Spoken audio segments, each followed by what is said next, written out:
मध्य प्रदेश के वर्तमान के राज्यसभा के सांसद और पूर्व मुख्यमंत्री दिग्विजय सिंह एक बार फिर से सुर्खियों में है, चर्चा में है। वजह है अयोध्या में रामलला के दर्शन करने के लिए दिग्विजय सिंह पहुंचे। वहां पर कार्यकर्ताओं ने उनका जोरदार स्वागत किया। हनुमानगढ़ी भी गए, हनुमान जी के भी दर्शन किए।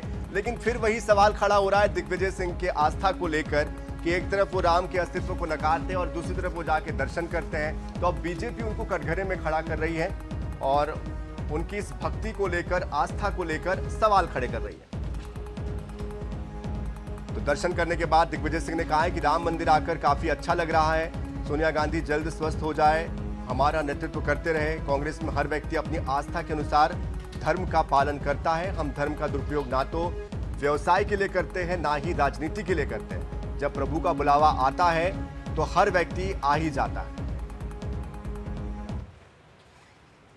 हर व्यक्ति कांग्रेस में अपने अपने आस्था अनुसार धर्म का पालन करता है।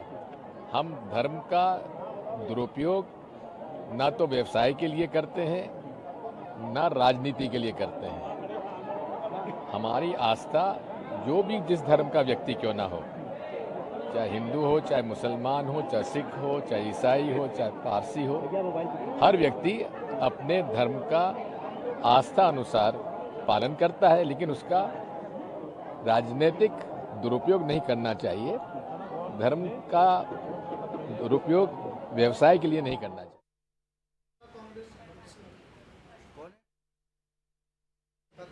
और इस बीच हमारे साथ कांग्रेस के प्रवक्ता नीलाभ शुक्ला जी जुड़ चुके हैं। सीधे उनका रुख कर लेते हैं। नीलाभ जी, इसके पहले दिग्विजय सिंह जी राम मंदिर को लेकर कई तरह के बयान देते रहे हैं। अब विपक्ष का कहना है कि जिनको राम की पर आस्था नहीं है वो राम मंदिर क्यों जा रहे हैं। तो अब उनकी आस्था को लेकर सवाल खड़े हो रहे हैं, उनके इस दोहरे मापदंड को लेकर सवाल खड़े हो रहे हैं। क्या कहेंगे आप?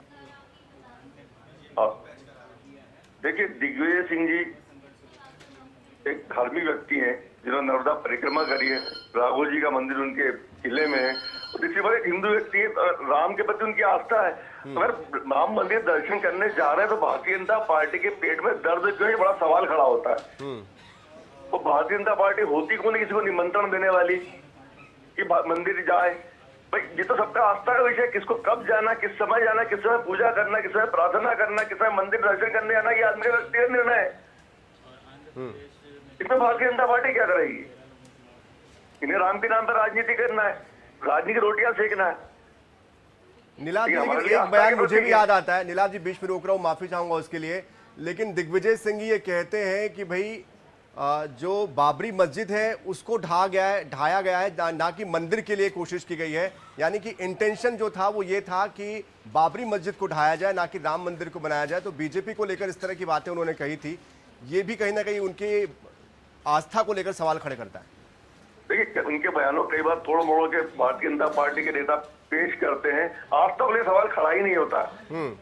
तो आज जो मैंने आपसे शुरुआत में कहा, जो व्यक्ति नर्मदा परिक्रमा करता है, जिनके घर में राघव जी का मंदिर है, एक हिंदू व्यक्ति है, तो राम की पूजा करने के लिए, राम मंदिर जाने के लिए, राम भगवान की आराधना करने के लिए हमें किसकी अनुमति या किसकी निमंत्रण की आवश्यकता है, बता दें भारतीय जनता पार्टी के लोग।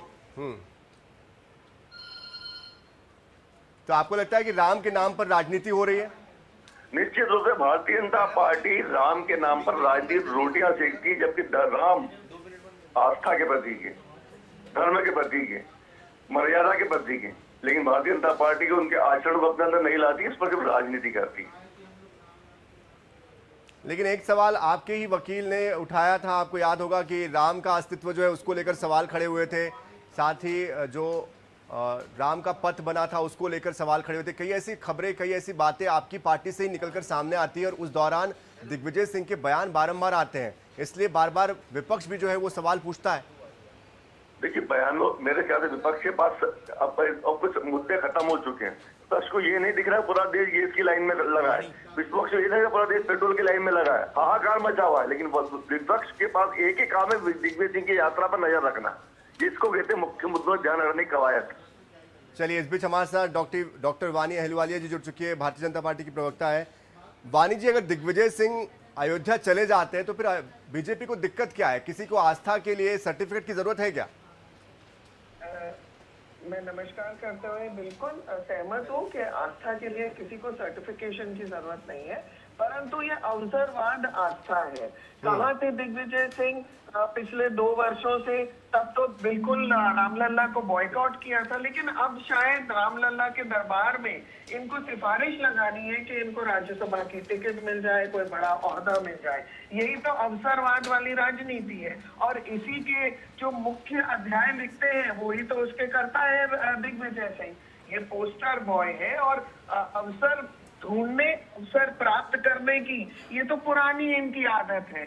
जिस राजनीतिक दल को सनातन से घोर नफरत हो, आज वो उसी के द्वार जा रहे हैं, तो ये इनकी स्वार्थ की राजनीति है। और मैं अभी सुन रही थी कि कांग्रेस प्रवक्ता कुछ गैस और पेट्रोल की सप्लाई पर भी टिप्पणी कर रहे थे, तो ये भी इनके आपदा में अवसर ढूंढने वाली बहुत घटिया स्तर की पॉलिटिक्स है। लेकिन वो आप पर आरोप लगाते हैं कि आप राम की राजनीति करते हैं, हिंदुत्व की राजनीति करते हैं, और सर्टिफिकेट आप सबको बांटते हैं कि कौन कितना आस्था रखता है भगवान में या कौन नहीं रखता। फिलहाल समय मुझे रोक रहा है, लेकिन सवाल बहुत सारे आपसे भी जुड़े हुए हैं। बहुत शुक्रिया हमारे साथ जुड़ने के लिए डॉक्टर वानी अहलुवालिया जी आपका भी, और नीलाभ शुक्ला जी आपका भी।